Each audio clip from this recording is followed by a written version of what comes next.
Makikinabang pa ang Pilipinas sa tarifang ipinataw ng Amerika sa ating bansa dahil mapapabagal pa nito ang inflation. Ang NEDA naman patuloy ang pagpapatupad ng mga hakbang at programa ng pamahalaan para mapalago pa ang ekonomiya ng Pilipinas. Si Angela Peñalosa ng Radyo Pilipinas para sa Balitang Pambansa.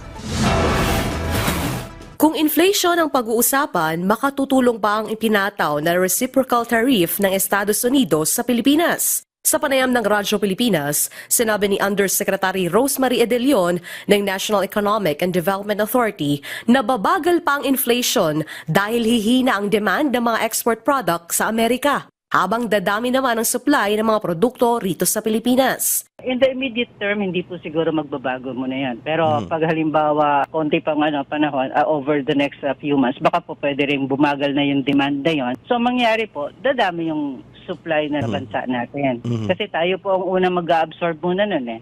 Sa ngayon, pinag-aaralan pa ng NEDA kung makaaapekto sa gross domestic product ng Pilipinas ang ipinataw na taripa ng Amerika. Pero paliwanag ni De Leon, may mga ipinatutupad na hakbang at programa ang pamahalaan para mapanatiling mababa ang inflation rate ng Pilipinas at hindi maapektuhan ang paglago ng ekonomiya.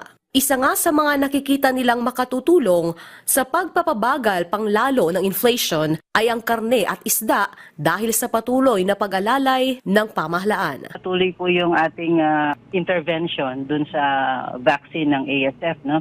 Tapos yung sa fish naman, ang kailangan po kasi dito palawigin yung sa aquaculture natin. Inagahan na rin ang paglalabas ng Certificate of Necessity to Import na magiging epektibo sa closed fishing season upang makatulong sa agarang pagpaplano sa naturang sektor. Sa gitna ng reciprocal tariff ng Amerika, binigyang diin ng NEDA na panahon na para palakasin pa ng Pilipinas ang free trade agreement nito sa ASEAN at sa iba pang bansa.